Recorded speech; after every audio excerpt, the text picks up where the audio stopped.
Bienvenidos al repaso del primer quimestre del área de estudios sociales.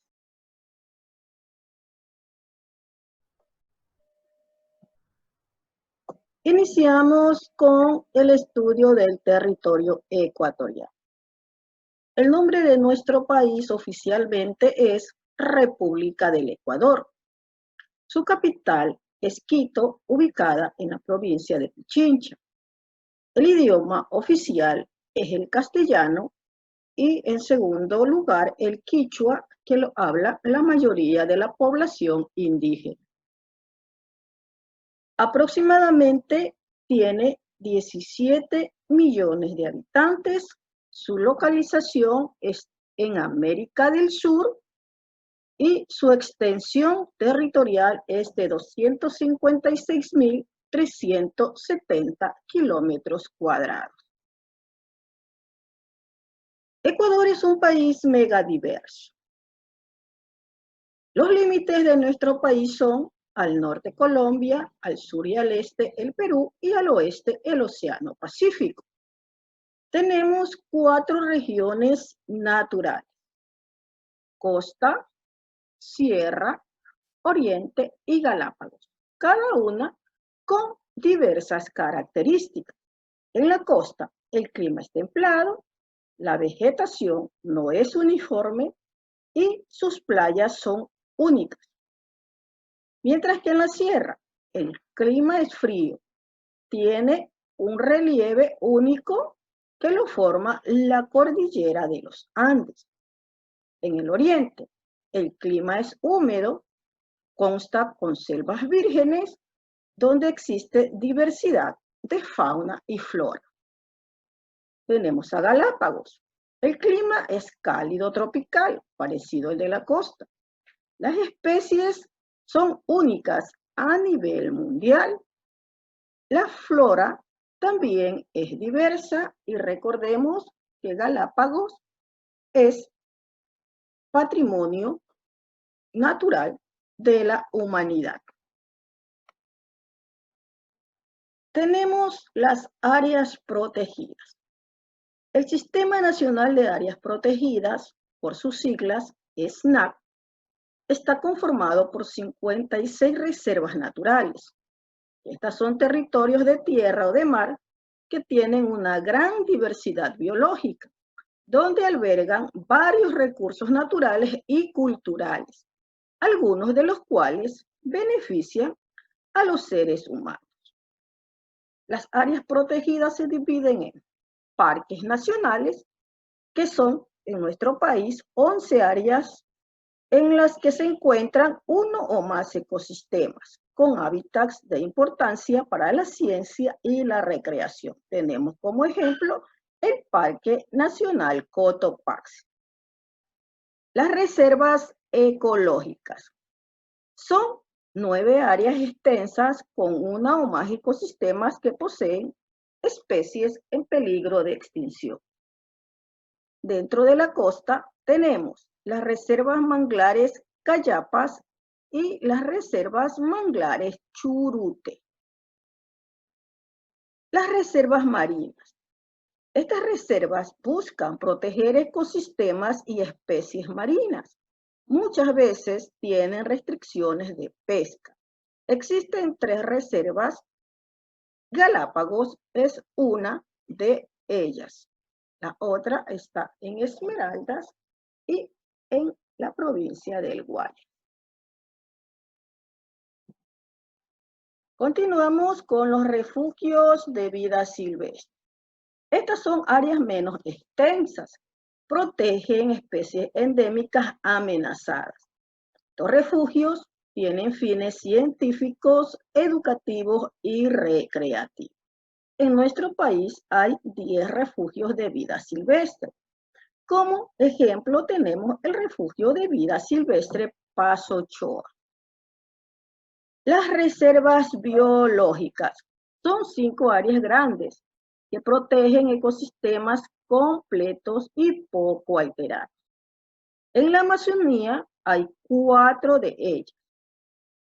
Tenemos como ejemplo la reserva biológica de El Cóndor. las reservas de producción de fauna y flora. En estas áreas hay más intervención humana y se busca restaurar este ecosistema. En nuestro país hay 5 reservas de producción de flora y fauna. Como ejemplo tenemos la Reserva de Producción de Flora y Fauna Cuyabeno en la Amazonía. Las áreas naturales de recreación. Estas áreas buscan conservar el paisaje natural. Cuentan con zonas dedicadas al turismo y a la recreación. En nuestro país hay 6 y son de fácil acceso. Como ejemplo tenemos el área natural El Boliche. Las reservas geobotánicas. Estas buscan conservar la flora y los recursos geológicos. Tienen varios paisajes, ecosistemas y formaciones geológicas. Solo el área protegida Pululagua está en esta categoría. Continuamos con el tema de las sociedades complejas.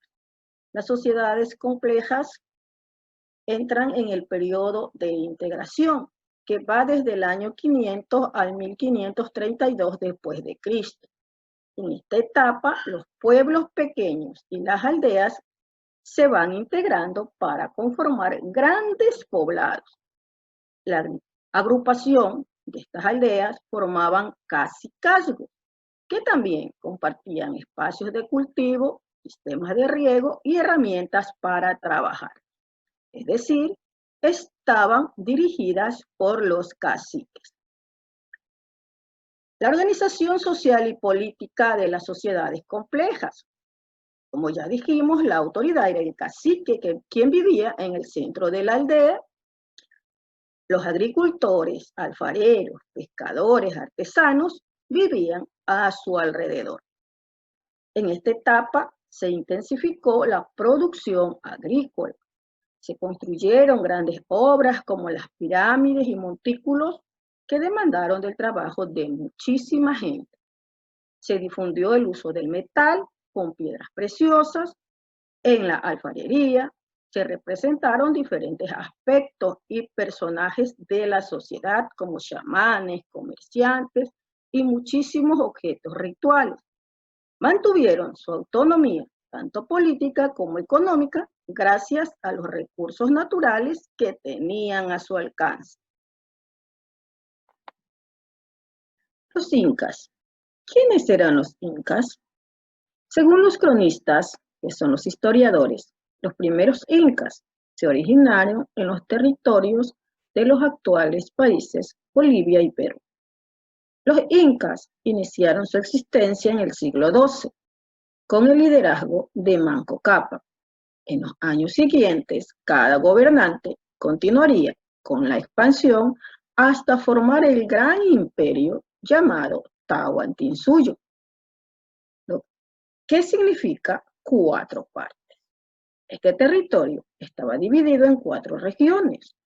El Chinchay-Suyo en el norte, el Anti-Suyo en el este, el Collasuyo en el sur, el Conti-Suyo en el oeste.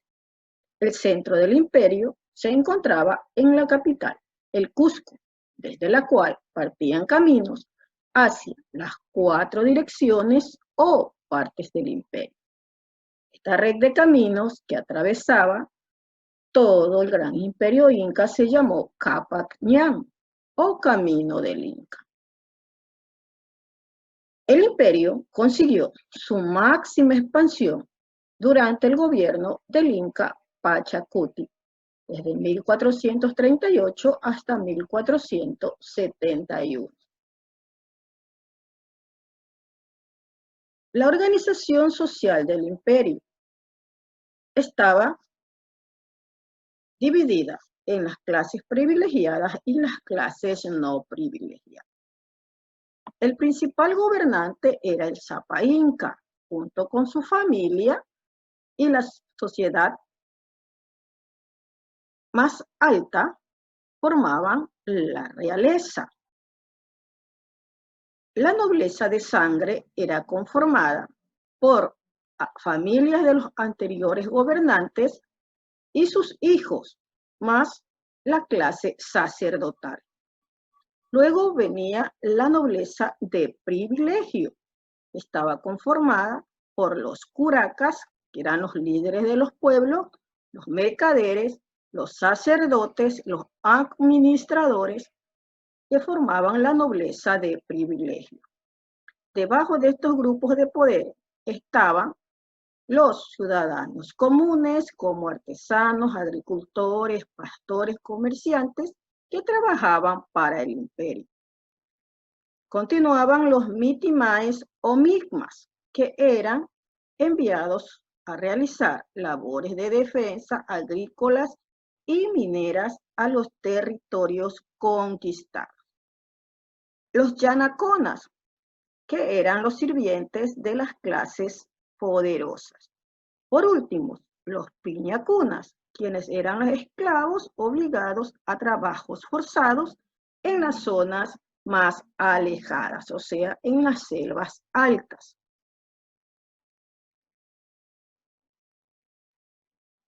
Tenemos el tema de los sitios arqueológicos del Ecuador. En primer lugar, vamos a conocer qué es la arqueología. La arqueología es una ciencia que se dedica a investigar los objetos y los restos que dejaron los seres humanos en un lugar determinado para conocer cómo vivían, qué actividades realizaban y cómo eran sus poblados. De esto se encargan los arqueólogos.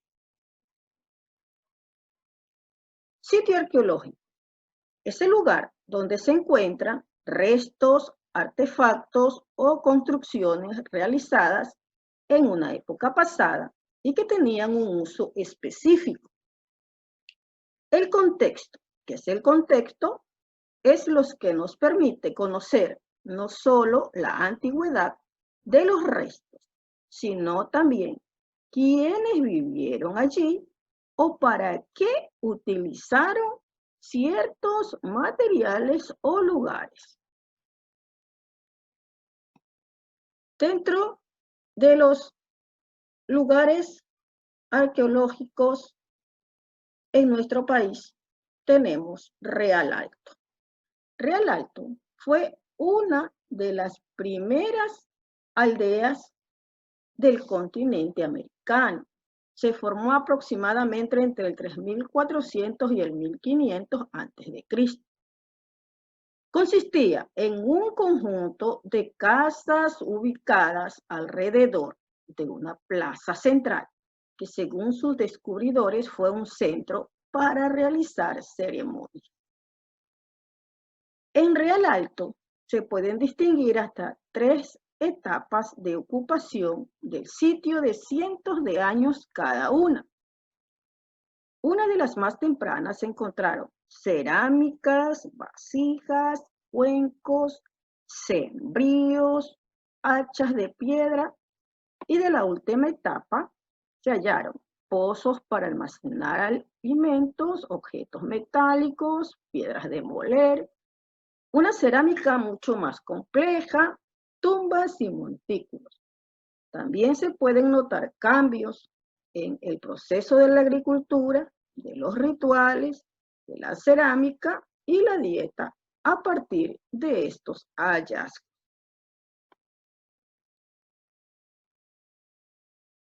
Continuamos con Ingapirca.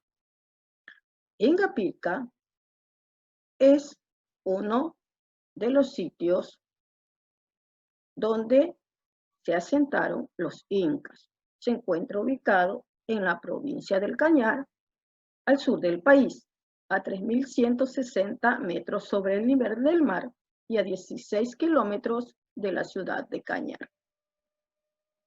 Aquí se levanta la más importante construcción arqueológica de origen inca en nuestro país. Ingapirca, que en quichua significa muro del Inca, es una construcción auténticamente incásica cañaria, hecha a principios del siglo XVI de nuestra era, que se presume pudo ser un observatorio del Sol y la Luna poco tiempo antes de la llegada de los españoles a esta zona. El conjunto de vestigios arqueológicos de Ingapirca es registrado por el mundo exterior, al menos desde mediados del siglo XVIII, aunque existen referencias sobre el lugar en que se encuentran estas edificaciones desde el siglo XVI, cuando se lo conocía como la provincia Atun Cañar, que significa el lugar grande de los Cañaris. Recordemos que los Cañaris fueron conquistados por los incas, que era un pueblo de grandes guerreros. Continuamos con la llegada de los españoles al continente americano. Cristóbal Colón, un navegante nacido en Génova en 1451 y que falleció en 1506, fue el navegante que le pidió permiso a los reyes de España para viajar hacia las Indias Orientales. Lo hizo a bordo de 3 carabelas, la Pinta, la Niña y la Santa María. Cuando en 1492 desembarcó en una isla del Caribe a la que llamaron San Salvador y que fue declarada propiedad de la corona española, él pensó que había llegado hacia las Indias Orientales. Décadas después, los conquistadores avanzaron hasta México, Hernán Cortés, y conquistaron el Imperio Azteca entre 1519 y 1522. Francisco Pizarro conquistó Perú en 1531, La Habana fue conquistada en 1515, Panamá en 1519, Ciudad de México en 1522. Finalmente se interesaron en Sudamérica, al escuchar que había un gran imperio llamado Tahuantinsuyo y que era rico en tesoros, y allí comenzaron el proceso de conquista del imperio inca.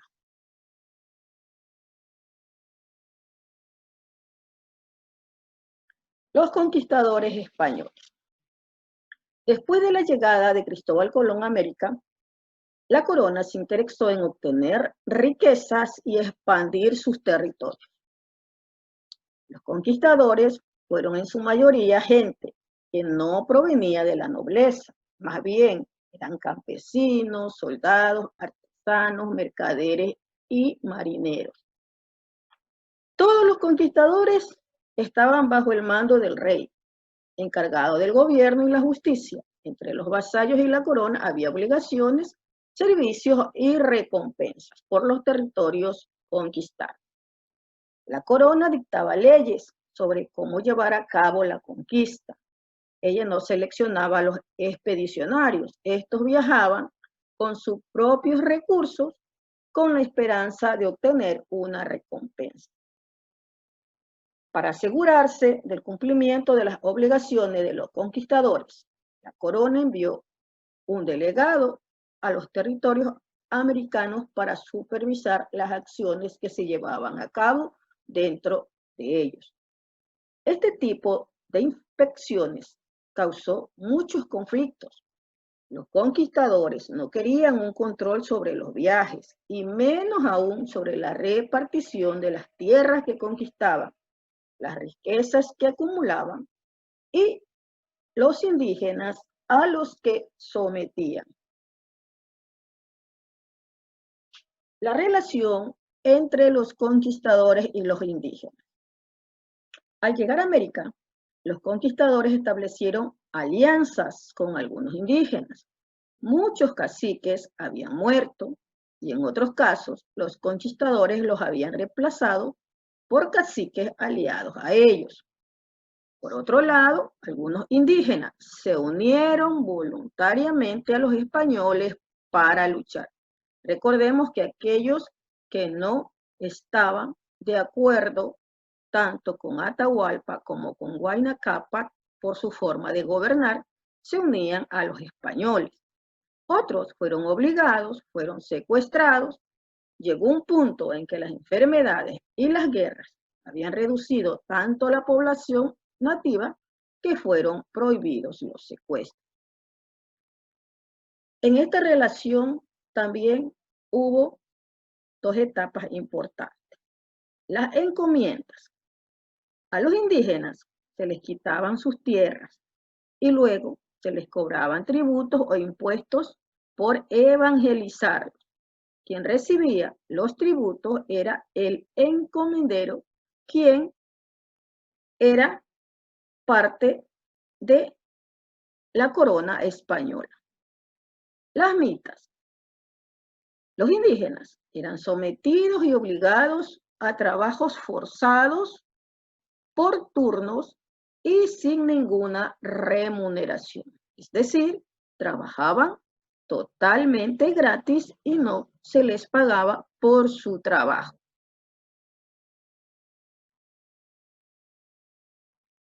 Continuamos con la diversidad cultural. ¿Qué es la diversidad cultural? La diversidad cultural es fruto de varios aportes, tanto de la herencia de los pueblos originarios, del proceso de mestizaje, de las expresiones culturales africanas que llegaron luego de la conquista, así como de la inmigración de personas.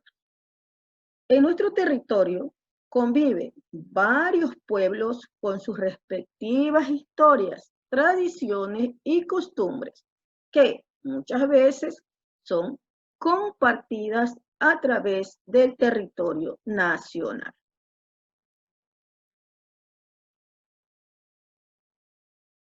Las identidades culturales del Ecuador. Nos identificamos como parte de una cultura. Compartimos en comunidad la historia, el territorio, la lengua o las costumbres. Estos elementos, a su vez, nos diferencian de otras culturas. Las identidades culturales del Ecuador la podemos subdividir dentro de las etnias. Tenemos los mestizos, los indígenas, los afrodescendientes y los montús. Los mestizos, la mayor parte de los ecuatorianos, nos autodefinimos como mestizos. En la época de la colonia, los mestizos se dedicaban a la agricultura, al comercio, a la manufactura y lucharon para conseguir algunos privilegios.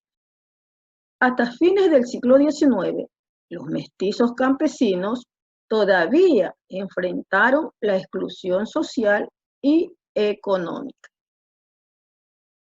En cuanto a los indígenas, durante la colonia fueron despojados de sus tierras y sometidos a trabajos forzados.